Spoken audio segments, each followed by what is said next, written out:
तो हेलो दोस्तों, कैसे हो आप सब। आशा करता हूँ कि आप सब ठीक होंगे। अगर आपने मेरे चैनल को अब तक सब्सक्राइब नहीं किया है तो मेरी आपसे रिक्वेस्ट है कि जल्दी से जाके सब्सक्राइब कर दो। और अगर आप सब ने इस अनीम के पहले के 2 एपिसोड नहीं देखे हैं तो मैंने डिस्क्रिप्शन में लिंक डाल दिया, तो आप जाके देख लेना। आज हम इस अनीम का 3rd एपिसोड देखेंगे, तो चलिए बिना देरी करे हुए शुरू करते हैं। इस एपिसोड की शुरुआत में हम देखते हैं कि माई के डैड अपनी पूरी सेना लेकर जियांग को मारने के लिए वहाँ पर आ चुके होते हैं। इसके बाद हम देखते हैं कि माई के डैड के साथ आए ये सोल्जर जियांग को मारने के लिए अपनी अपनी गन निकाल लेते हैं। फिर माई के डैड इन सब सोल्जर्स को कहने लगते हैं कि तुम अपनी अपनी बंदूक नीचे रख दो। ये सुनकर जियांग बहुत ज्यादा खुश हो जाता है और कहने लगता है कि अब मैं सेफ हूँ। तभी माई के डैड इन सोल्जर्स को कहने लगते हैं कि जाओ इस लड़के की अच्छे से कुटाई कर दो। इसके बाद हम देखते हैं कि सभी सोल्जर्स जियांग को अच्छी तरह से पेलने लगते हैं। ये देखकर माई बहुत ज्यादा रोने लग जाती है और अपने डैड से कहने लगते हैं कि डैड प्लीज उन्हें रोक दो, उसकी कोई गलती नहीं है, मैं प्रेग्नेंट नहीं हूँ। सबूत के तौर पर आप ये रिपोर्ट देख सकते हो। रिपोर्ट देखने के बाद माई के डैड उन सोल्जर्स को कह देते हैं कि रुको, अब मत मारो इसे।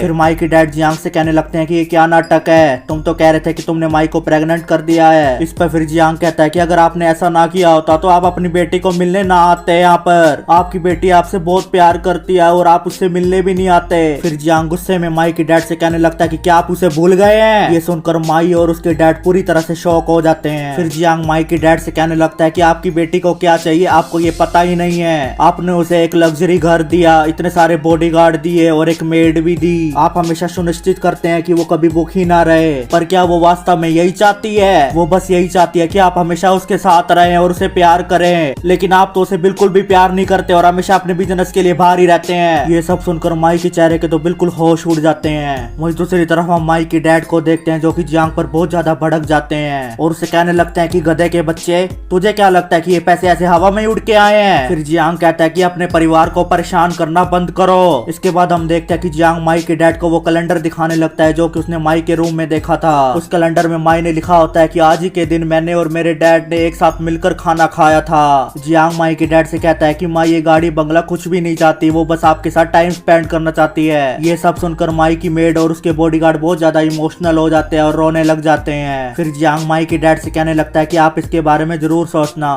चलो अब मैं जा रहा हूँ। ये कहते ही जियांग गेट से बाहर आ जाता है और एकदम वहाँ से रफू चक्कर हो जाता है। तभी जियांग बहुत तेज से भागते भागते एक जगह पर रुक जाता है। तभी उसके पीछे पीछे माई भी आ जाती है। माई को देखकर जियांग पूरी तरह से शॉक हो जाता है और उससे कहने लगता है कि तुम इतना तेज भाग लेती हो। इस पर फिर माई जियांग से कहने लगती है कि अरे ओ पागल, ये मेरे घर के पीछे का एरिया है। इस पर फिर जियांग कहता है कि इतना बड़ा घर है तुम्हारा। इसके बाद हम देखते हैं कि माई जियांग के बहुत ज्यादा क्लोज आ जाती है और उसको किस करने लगती है। जियांग को किस करते करते माई एकदम से गायब हो जाती है, जिसे देखकर जियांग पूरी तरह से कंफ्यूज हो जाता है। तभी जियांग कहने लगता है कि वो कहाँ गायब हो गई। इसके बाद हम देखते हैं कि वहाँ पर वो अप्सरा आ जाती है जिसने जियांग को क्यूपिड चॉकलेट के बारे में बताया था। फिर ये अप्सरा जियांग से कहने लगती है कि वो गायब नहीं हुई है, आपने उसकी इच्छा पूरी कर दी है। उसकी यही इच्छा थी कि उसके पापा हमेशा उसके साथ रहें। माई के डैड ने डिसाइड किया कि अब वो हमेशा माई के साथ रहेंगे। ये सुनकर जियांग बहुत ज्यादा खुश हो जाता है और कहने लगता है कि चलो एक लड़की से तो छुटकारा मिला।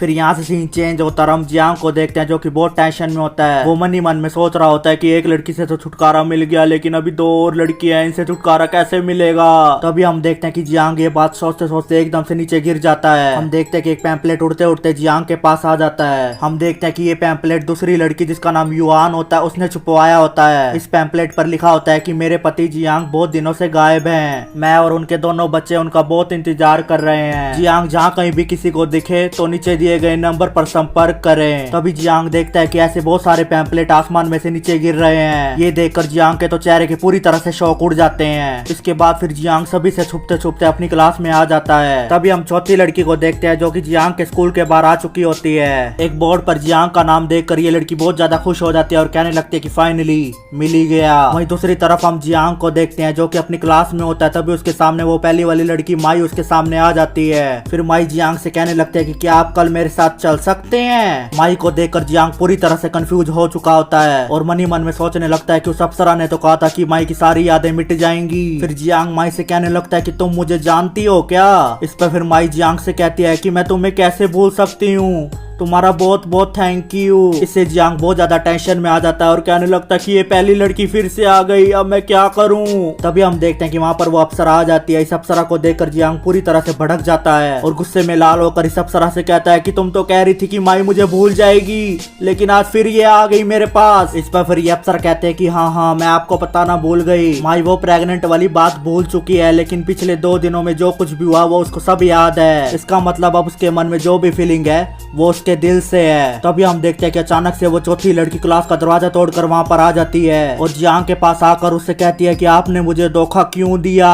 इसके बाद फिर माई को देखकर ये लड़की कहती है कि ये वही लड़की है ना जो कि तुम्हारे बच्चे की माँ बनने वाली है। इस पर फिर जियांग इस लड़की से कहता है कि नहीं, तुम्हें कोई गलत फहमी हुई है। इस पर फिर ये लड़की कहती है कि अच्छा गलत फहमी, तो मेरी ये गलत फहमी दूर करो जल्दी से।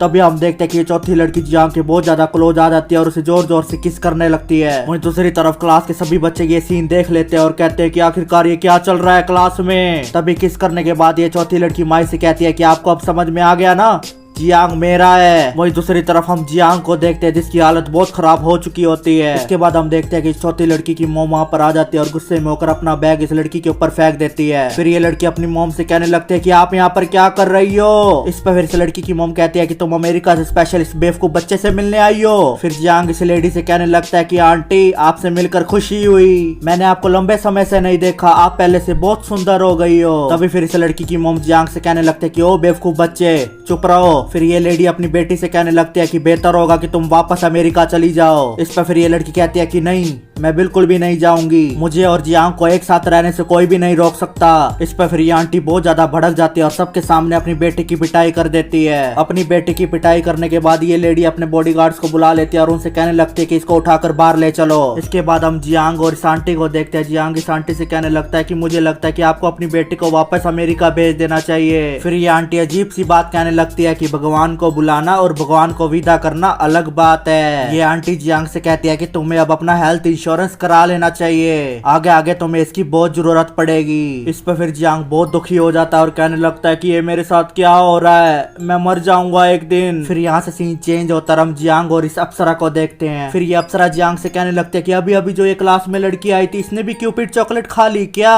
इस पर फिर जियांग कहता है कि नहीं नहीं, वो तो मेरी बचपन की दोस्त है, हम बचपन से एक दूसरे को बहुत पसंद करते थे। इसके बाद फिर हम प्राइमरी स्कूल और सेकेंडरी स्कूल में भी एक साथ थे। तभी पता नहीं अचानक से क्या हुआ कि अलीना मेरे को छोड़कर अमेरिका चली गई, तब से वो आज अब यहाँ पर आई है। इसके बाद फिर ये दोनों आपस में बात कर ही रहे होते हैं कि पीछे से माई वहाँ पर आ जाती है। फिर माई जियांग से कहने लगती है कि वो आपकी बचपन की दोस्त है, आपको उसे परेशान नहीं करना चाहिए, और जो मैंने क्लास में कहा था कि कल हम कहीं चलेंगे उसके बारे में आप भूल जाना।